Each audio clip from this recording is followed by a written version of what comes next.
Hola, ¿qué tal? Buenos días. Entonces, el día de hoy vamos a ver un poco de las células del sistema inmunológico y bueno, vamos a ver un breve repaso, algunas patologías igualmente. Van a ser cosas breves realmente, no va a haber como tan profundidad, pero vamos a tocar conceptos muy básicos de ello. Bueno, entonces vamos a empezar. Como habíamos comentado, el Cluster Differentiation es el método propuesto, sobre todo para nombrar moléculas de superficie celular. Entonces, aquí tenemos una célula que es un CD4 y este CD4 pues tiene una proteína. Esta proteína, por conveniencia, se, se empezó a llamar o se empezó a ver cuál era la proteína esencial para este tipo de célula, para que hubiera como para cuál era la característica de este tipo de célula, y se encontró que era el receptor.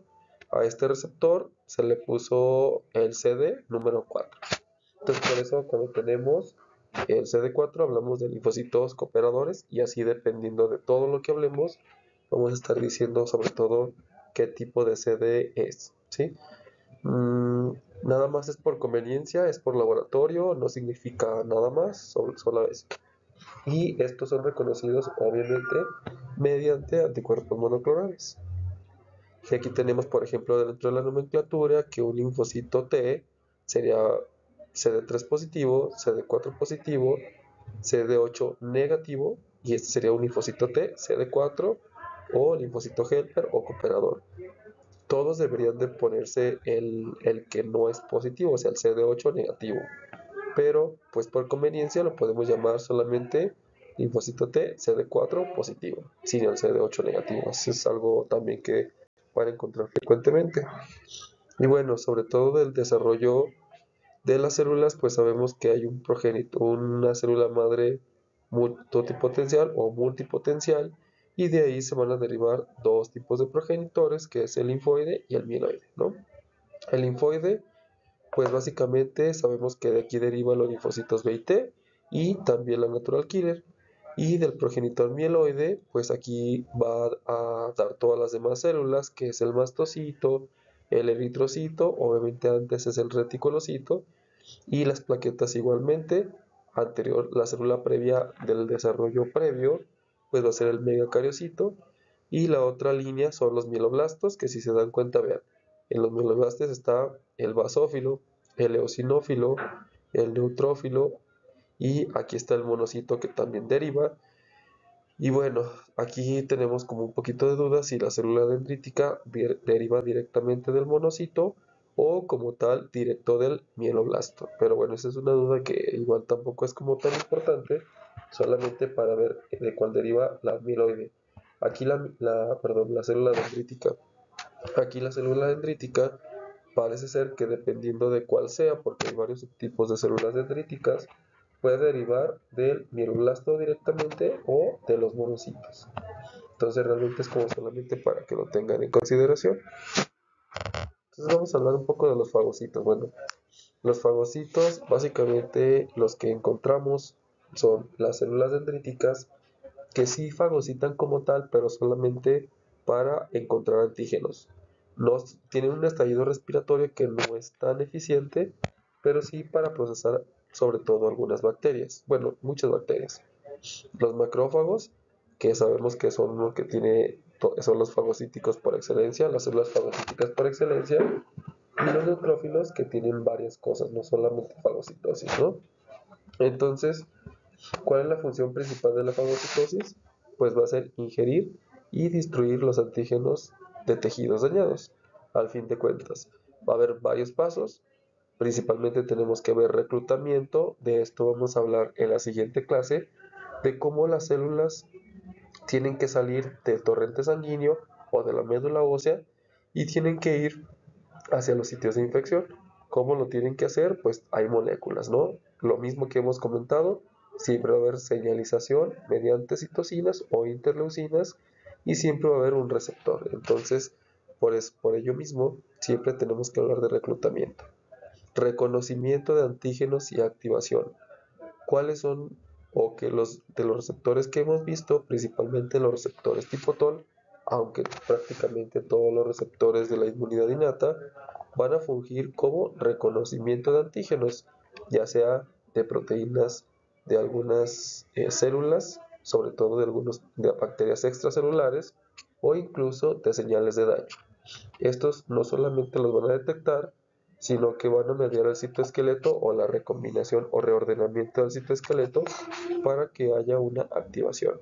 El tercer paso como tal, pues va a ser ya la fagocitosis, bien establecida, y dentro de la fagocitosis, pues el tercero o último, el cuarto último, será la destrucción de los antígenos. Igualmente sabemos que la destrucción de los antígenos pues son sobre todo por varios mecanismos. Uno de los principales va a ser el estallido respiratorio y la formación de fagolisosomas, que es como uno de los esenciales tanto de los macrófagos como del neutrófilo. De hecho, si falla este mecanismo, pues va a ser muy importante para ocasionar algún error innato de la inmunidad. Entonces, bueno, vamos a hablar un poco del sistema fagocítico mononuclear. ¿Qué pasa con ello? Bueno, como hemos dicho, pues todas las células del sistema inmunológico básicamente van a iniciar de la médula ósea. Y de la médula ósea va a haber una célula madre troncal, es decir, que va a ocasionar prácticamente todas las células del cuerpo humano, de todos los tejidos, las células eritroides y todo lo demás. Entonces esta célula madre troncal va a tener algunos factores de transcripción, como el factor de crecimiento o de estimulación de colonias de monocitos, ¿sí? Monocitos macrófagos. Entonces estos, por medio de este factor de transcripción, pues vamos a tener un precursor monocito. Aquí lo englobamos como monocitos de célula dendrítica porque, como comentamos, parece ser que algunas células dendríticas provienen directamente desde acá, ¿sale? Entonces, en la sangre pues vamos a tener este monocito, y su diferenciación en los tejidos pues ya va a ser o célula dendrítica, puede ser célula dendrítica o puede ser el macrófago, y esa va a ser su diferenciación principal. Entonces, básicamente, en el sistema fagocítico mononuclear está compuesto por el monocito y por los macrófagos. Si se dan cuenta, son pues prácticamente la misma célula, solamente que el macrófago sí tiene algunas diferencias, sobre todo porque pues esta es una célula encargada prácticamente de fagocitar absolutamente todo, ¿sí? ¿Por qué la diferencia? Porque esto es para cambiar o para modificar, sobre todo, que la célula del neutrófilo es diferente en cuanto a su composición y si tiene otros mecanismos, por eso se le llama polimorfonuclear, sobre todo de ahí. Entonces, dependiendo de dónde se encuentren, podemos tener macrófagos que vienen desde la vida embrionaria. Por ejemplo, el hígado puede producir en las primeras semanas algunos macrófagos o algunas células que en los tejidos periféricos van a formar, por ejemplo, la microglía del sistema nervioso central. Estos son los macrófagos del sistema nervioso central. En el hígado se van a quedar algunas células y van a formar la célula Kupffer, que así se le llaman a los macrófagos de ellos. En el pulmón son los macrófagos alveolares, y en la zona marginal del vaso pues también se van a encontrar los macrófagos del vaso. Como hemos estado comentando, el hígado es un órgano hematopoyético en la vida prenatal. Aquí es donde se forman prácticamente las células, y sobre todo en la vida postnatal pues lo toma la médula ósea. No solo en la vida postnatal, sino prácticamente en la vida fetal ya toma el control la médula ósea. Pero cuando existen algunas enfermedades que incrementan la producción de las células, pues el hígado vamos a tener hepatomegalia porque el hígado puede regresar a producir estas células. Es por ello que las leucemias, uno de los factores o una de las cosas importantes es que van a tener hepatomegalia o de los datos clínicos. Entonces, el sistema fagocítico mononuclear pues van a ser básicamente dos tipos de monocitos y dos tipos de macrófagos que, como hemos dicho, pues prácticamente comparten el mismo o la misma diferencia. Entonces estos monocitos pues van a tener o se van a dividir básicamente en dos: el monocito clásico inflamatorio y el monocito no clásico. Otra vez, las moléculas de expresión, el CD14 y el CD16. El CD14 es el clásico, el inflamatorio, el que va a producir mediadores de inflamación, fagocitosis, reclutamiento de otras células hacia sitios de infección, producción de ciertas interleucinas, como interleucina, acuérdense de la interleucina de interferón gamma, interleucina 1, interleucina 6, TNF. Y en cambio tenemos el monocito no clásico, que esta molécula de expresión es el CD16 junto con una quimiosina, que es la CX3CR1, es el receptor de quimiosina para C3, y esta va a tener la función contraria. Entonces aquí se empieza a complicar porque no solamente los macrófagos son inflamatorios, sino que también hay macrófagos antiinflamatorios que terminan la inflamación, que ocasionan reparación, porque como hemos estado comentando, una sola célula, o si solamente fuera función proinflamatoria, proinflamatoria, proinflamatoria, sería mucho problema, porque recuerden que destruye todo a su vez. O sea, se inflama, repara, pero al fin de cuentas va a ocasionar daños a órgano, que es lo que ocasiona con la sepsis, con el choque séptico. Entonces siempre tiene que haber un control del sistema inmunológico. El sistema tiene que tener varios puntos de control y uno de ellos son los macrófagos no clásicos o monocitos no clásicos. Aquí lo vamos a tomar como algo similar, macrófagos monocitos, aunque ya vimos la diferencia, pero aquí básicamente hay esas dos funciones, ¿sí? Entonces vamos a ver que si bien la función principal de los macrófagos pues siempre va a ser la fagocitosis ilisocelular, por la formación de especies reactivas de oxígeno, la formación de fagolisosomas, también va a ser la eliminación de las células necrosadas del hospedador. Si una célula muere, el macrófago es el encargado pues de limpiar todo ese desmadre para que no haya tanto problema, tanta inflamación y que no se siga activando el sistema inmunológico. También va a haber expresión de ciertas interleucinas, tanto inflamatorias como antiinflamatorias. Una de las inflamatorias principales va a ser la expresión de interleucina como interferón gamma, interferones en general, y estos interferones pues van a ser proinflamatorios. Ya hemos hablado un poco también de la presentación de los antígenos, que esto es muy importante junto con las células dendríticas, tanto para la presentación de antígenos propios como extraños, y que empiece a echar a andar la inmunidad adquirida. La reparación de los tejidos, sumamente importante, sobre todo de los macrófagos M2, y esa función pues básicamente es para limitar la respuesta inmunológica, para limitar todo, para lograrlo, para que no haya tanto problema, pero sí es bastante importante sobre todo, ¿sale? Y bueno, pues aquí ya tenemos algunas funciones generales de los macrófagos y de los monocitos.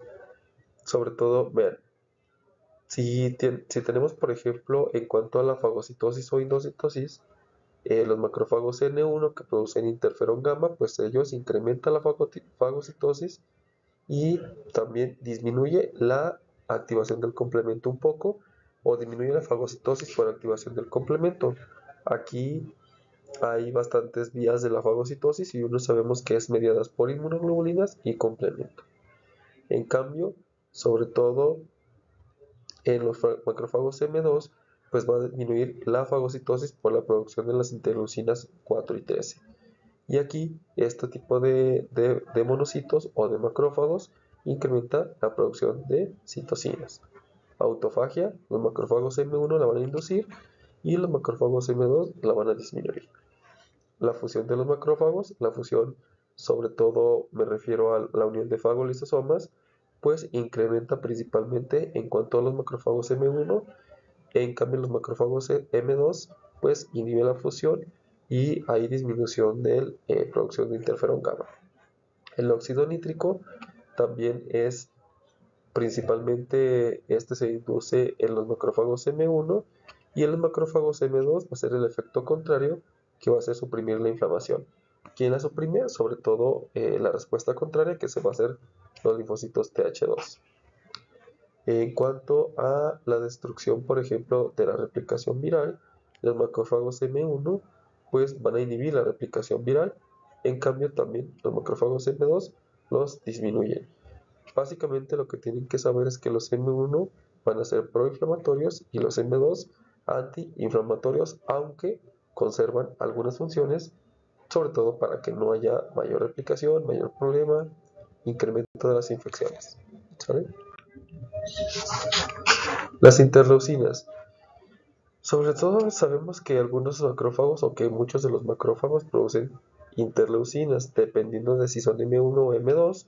Sabemos, por ejemplo, que los pirógenos endógenos, que básicamente van a ocasionar inflamación, son la interleucina 1, interleucina 6, el TNF-alfa y también la interleucina 18. Pero bueno, aquí tenemos estas tres y estas incrementan la permeabilidad, incrementan o activan el endotelio y va a haber efectos sistémicos como la fiebre, elevación de la temperatura corporal general, la producción de ciertas interleucinas, también induce la activación del factor de plaquetas y si estos efectos persisten así perpetuamente, pues va a ocasionar el síndrome de respuesta inflamatoria sistémica ya con síntomas cardiovasculares, que es lo que le llamamos estado de choque. En cambio, va a haber también algunas interleucinas, por ejemplo la interleucina 8, esa también es un quimiotáctico potente, no tan potente como las anteriores, porque no tienen más efectos locales, pero también son proinflamatorios, como reclutamiento de basófilos, neutrófilos y linfocitos T. Y bueno, alguno que hemos comentado a lo mejor previamente, la interleucina 12, 15 y 18, que sobre todo induce una respuesta T1, junto con la producción de células NK. Entonces, las fagocitosis pues tienen varios pasos. Dentro de los pasos es, por ejemplo, número 1, tiene que haber un sistema de reconocimiento. Este sistema de reconocimiento, pues ya hemos dicho que son los receptores del sistema inmuninato, que pueden ser los receptores tipo manosa, algunas integrinas o receptores tipo basurero. Siempre alguien tiene que reconocerlas. Y esto se une mediante los receptores. Número 2 es la unión del fagocito, o sea, la membrana misma del fagocito engloba o encierra las bacterias. Ejemplo, aquí tenemos una bacteria con flagelina y esto lo engloba para que lo pueda introducir al espacio intracelular. El número 3 es cuando ya está introducido en el espacio intracelular y esta vesícula que se forma con la membrana del fagocito se le llama fagosoma. Fagos de fagocitosis, soma de cuerpo. Ese fagosoma tiene que unirse con el lisosoma, que sabemos que el lisosoma pues son algunas enzimas que son producidas por el retículo endoplásmico y que la función básicamente va a ser la lisis de las bacterias. Después de ello vamos a ir al fagolisosoma, que ya es el fagosoma unido con el lisosoma, y esto aquí va a haber una enzima muy importante, la oxidasa del fagocito. Se le llama oxidasa del fagocito porque pues básicamente la tienen todos los fagocitos. ¿Y qué va a ocasionar? Bueno, esto ocasiona la lisis de los microorganismos, la liberación de especies reactivas de oxígeno, óxido nítrico, enzimas y sobre todo lisosomas y fagosomas, y con ello pues va a destruir las bacterias. Este es como el principal, no es el único mecanismo de la fagocitosis, pero sí el más conocido, el más estudiado y uno de los principales. ¿Qué es lo que se intenta formar? Especies reactivas de oxígeno, principalmente el anión superóxido. Ese va a ser sumamente importante. Okay, entonces vamos a ver un poco de las células dendríticas.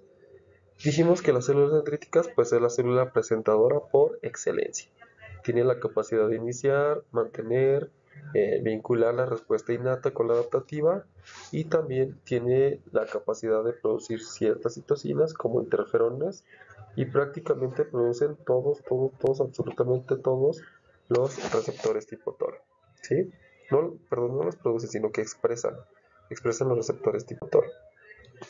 ¿Qué pasa con las células dendríticas? Hemos dicho que hay varios tipos de células. Tenemos la médula ósea nuevamente, tenemos la célula madre troncal y tenemos un precursor común de la célula dendrítica.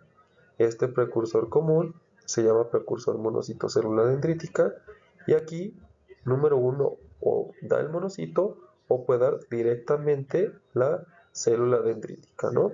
Por ejemplo, aquí tenemos uno de los monocitos, se va para acá, y estos monocitos, las células dendríticas que derivan del monocito, se le va a llamar célula dendrítica inflamatoria. ¿Por qué inflamatoria? Porque como su nombre lo indica, pues va a ser muy importante para cuando tenemos que ocasionar una respuesta inmunológica importante. De hecho, se han hecho algunos estudios y cuando existe un síndrome de respuesta inflamatoria o algunas otras cosas, incluso algunas enfermedades, pues son causantes de esta célula dendrítica inflamatoria. En cambio, pues tenemos la célula dendrítica común y aquí, o la célula dendrítica troncal, y de aquí podemos ver dos principales células dendríticas, que es la tradicional y la plasmocitoide. ¿Por qué se le llama tradicional? Principalmente porque se encuentra debajo de los epitelios, o sea, debajo de la piel o del tracto digestivo, por eso se le llama tradicional. Claro que existe una pre y una tradicional como todo, ¿no? Con la maduración de la célula dendrítica. En cambio, tenemos sobre todo la célula dendrítica plasmocitoide, y esta plasmocitoide va a tener la principal función de producir interferones para la defensa antivírica. Otra vez, célula dendrítica plasmocitoide, célula dendrítica clásica. Las clásicas son las más numerosas y algunas van a tener una parte importante en la presentación cruzada. Lo mismo que les decía, el BDCA pues es sobre todo en ratones, pero lo que nos tenemos que quedar es con el CD, que expresan sobre todo CD103. Las células plasmocitoides, pues la principal función va a ser destruir o impedir la infección vírica, sobre todo por la producción de interferones, y son fagocíticas, sí tienen esa respuesta, pero no es su principal función, ¿sale? Entonces, si se dan cuenta, pues las células dendríticas tienen bastantes, o están localizadas en muchos lugares importantes, por ejemplo la piel. ¿Por qué están localizadas en la piel? Porque pues una principal fuente de entrada de los microorganismos es a través de la destrucción de la piel o cuando tenemos algunas lesiones. Por ejemplo, en los pacientes quemados, en los pacientes que hayan alguna alteración innata, pues puede haber de entrada algunos problemas ahí. También están a través del aparato digestivo, y este aparato digestivo, estas células dendríticas, pues los van a llevar sobre todo a los vasos linfáticos para que haga una respuesta inmune secundaria, ¿sale? Pero también va a haber en los epitelios respiratorios, sobre todo para que estos, como sabemos que va a haber aquí, pues ciertas infecciones del aparato respiratorio, pues aquí nos van a ayudar para que estos también se puedan ir a los vasos sanguíneos y con ello pues ocasionar una respuesta inmunológica a nivel del vaso. Entonces puede ser piel, puede ser digestivo y puede ser respiratorio, dependiendo de dónde se encuentre la célula dendrítica, y puede viajar a través del sistema linfático o del sistema del torrente sanguíneo también, ¿no?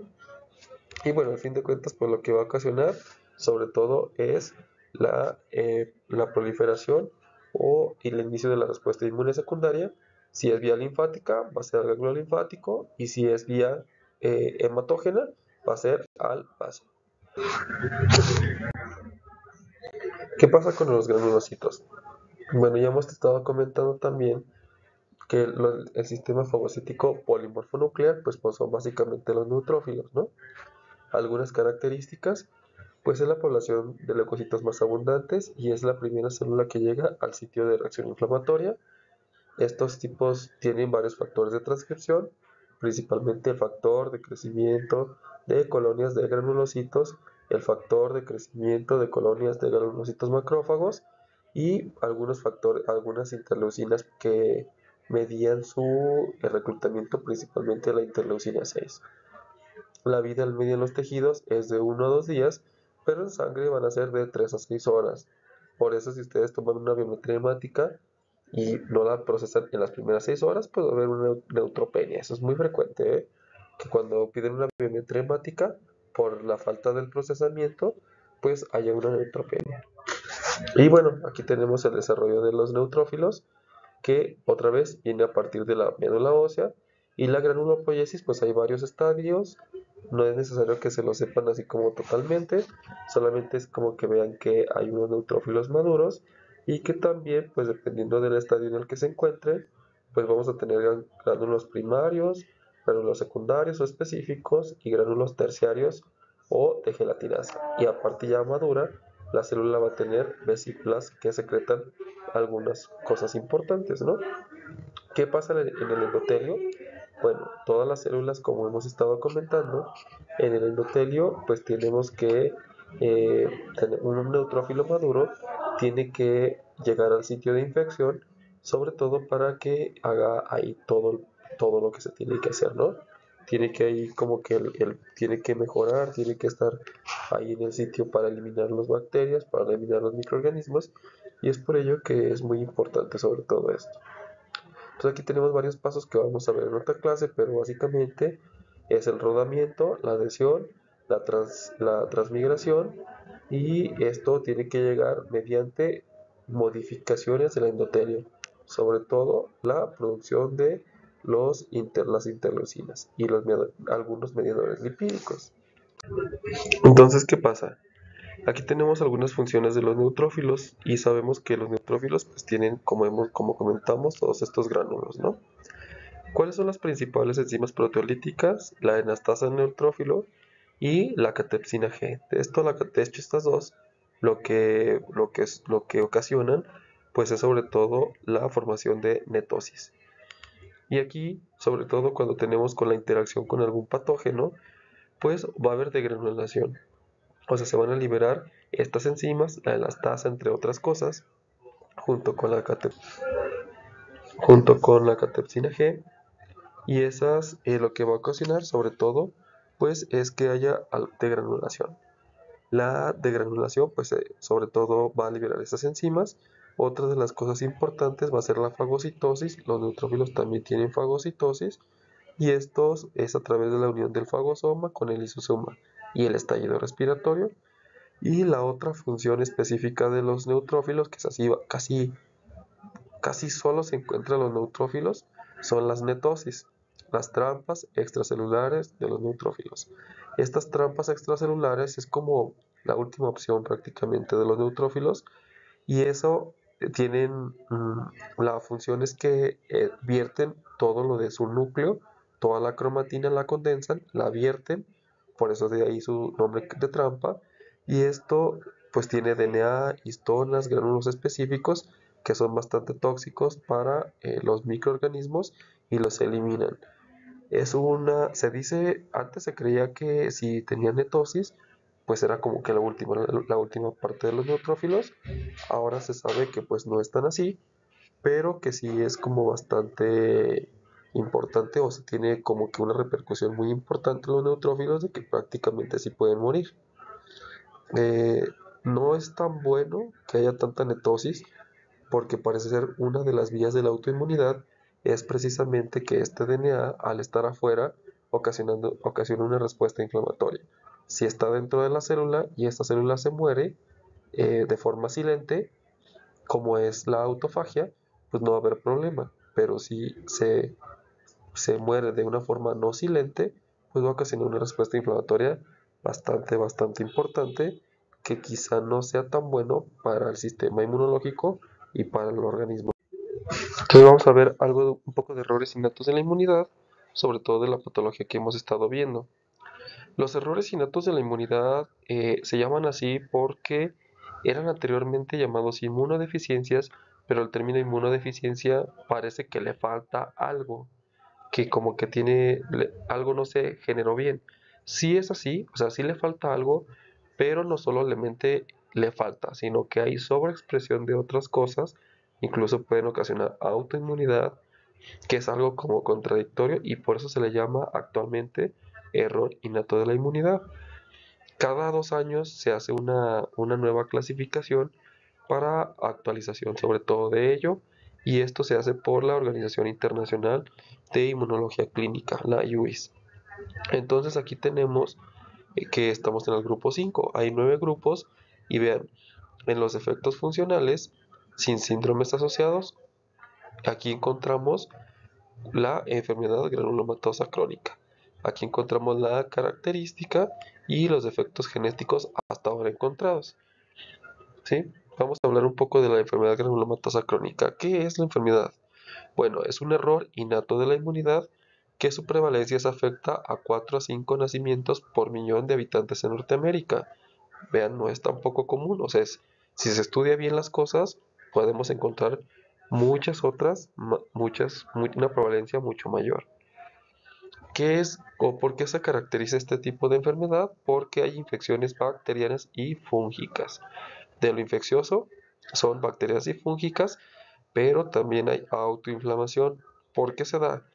Por la ausencia o función deficiente del complejo NADPH oxidasa de los fagocitos.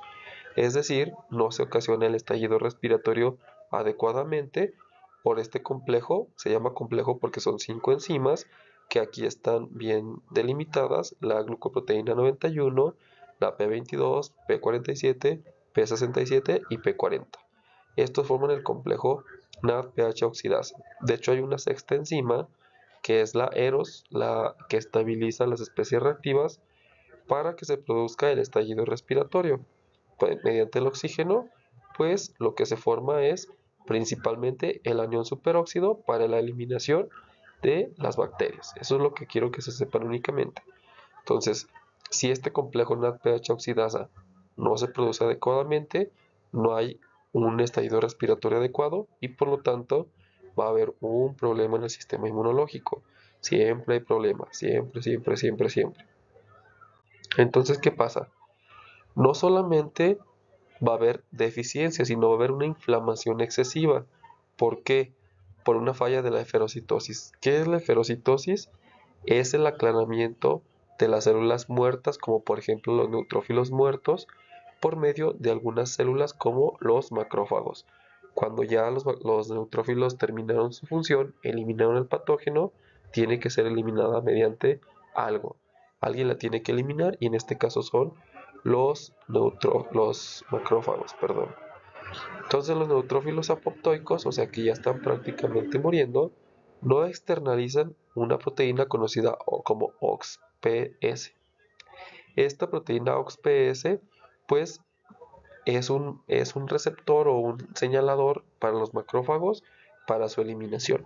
Al no expresar esto, pues literal sigue inflamándose, inflamándose, inflamándose, inflamándose, y algunos pacientes que sí pueden, que sí la expresan o la expresan medianamente, pero los macrófagos no logran eliminar a los neutrófilos por el mismo estallido respiratorio, pues pueden ocasionar granulomas y una inflamación excesiva con producción de interleucina 1.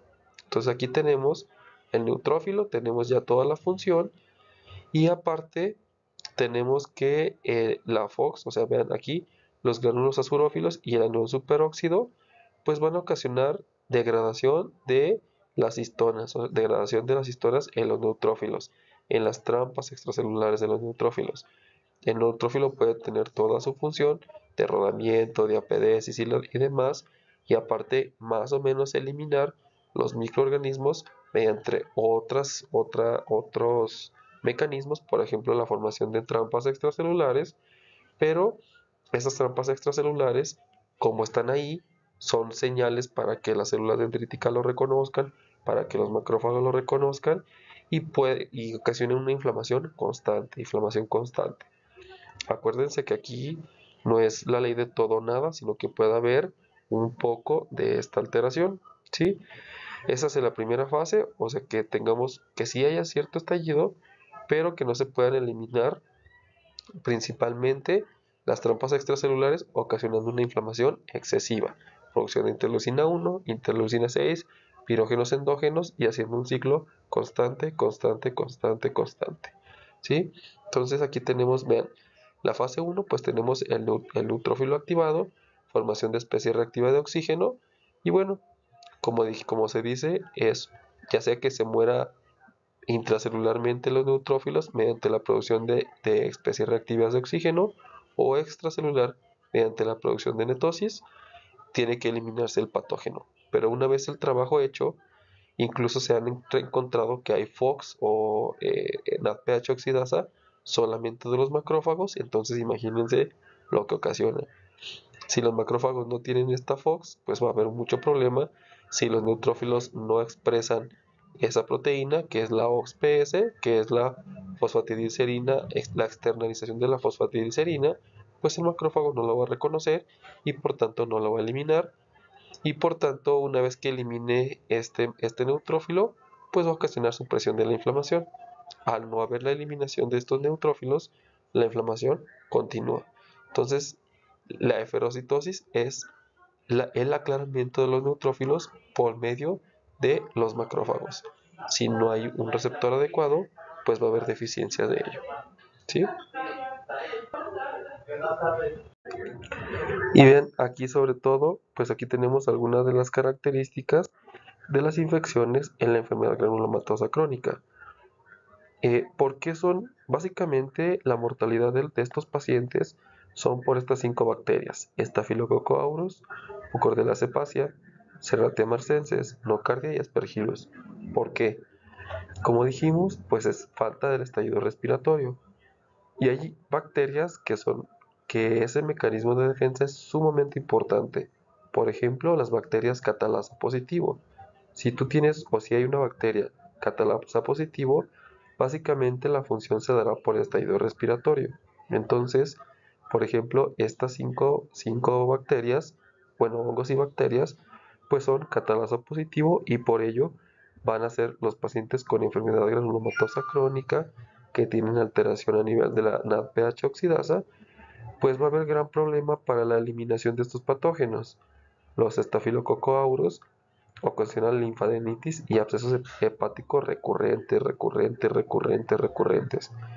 La Mucorales cepacia ocasiona principalmente una neumonía necrotizante o una sepsis, y la Serratia marcensis, pues sepsis u osteomielitis.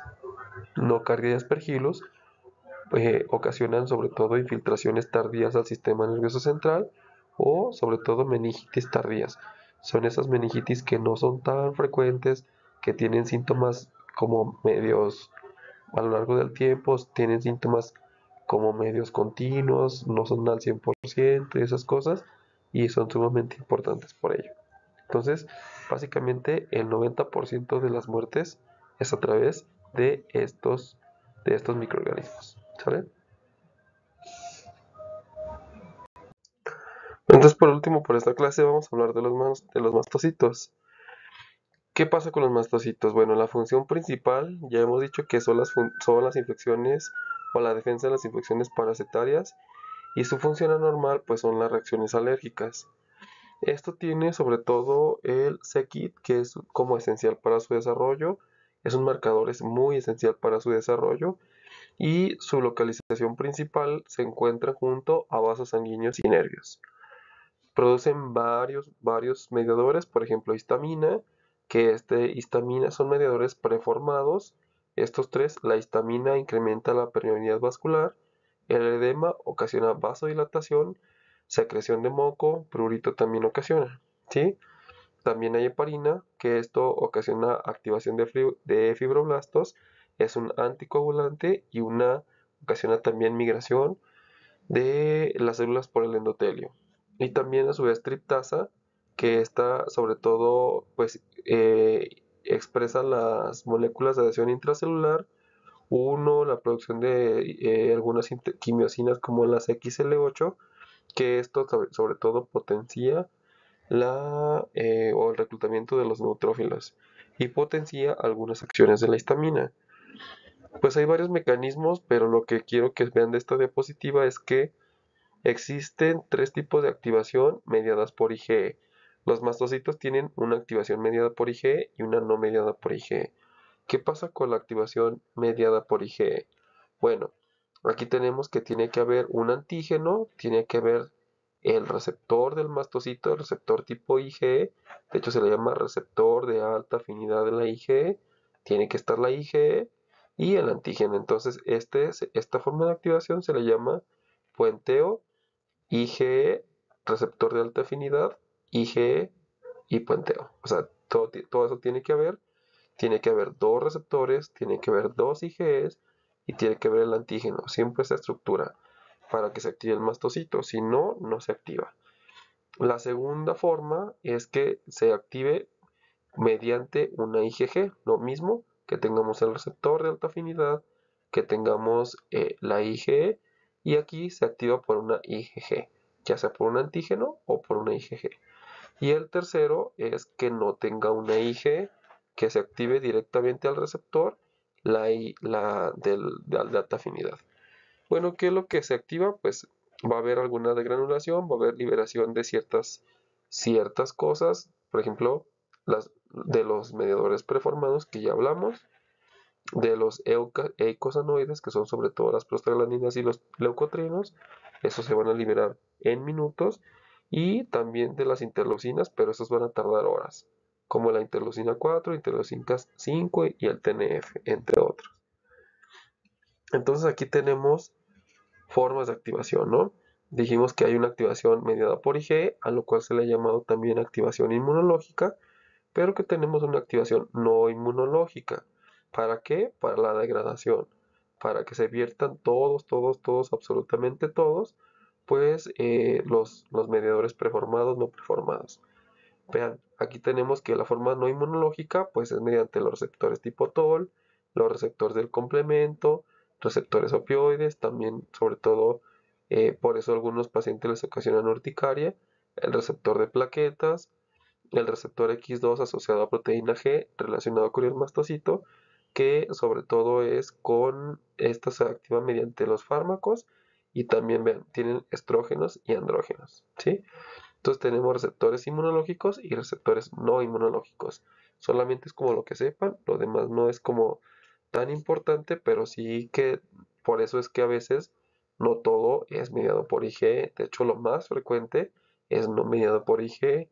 Por eso las urticarias no son mediadas por IgE, la mayoría. O sea, no todas. Eso no es como que una regla 100%, pero recuerden estas formas de activación que es sumamente importante. Y bueno, hasta aquí lo vamos a dejar y al siguiente clase vemos sobre todo a partir de los eosinófilos. Cualquier duda, háganmela saber por favor y que tengan un excelente día.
Extravasation of neutrophils.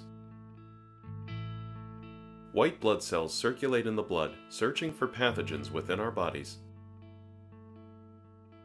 Neutrophils, the most abundant type of white blood cell, patrol the blood for signs of infection. When inflammation is detected, neutrophils become sticky and roll along the capillary wall, adhering to it and eventually squeezing out of the vessel. This entire process is called extravasation.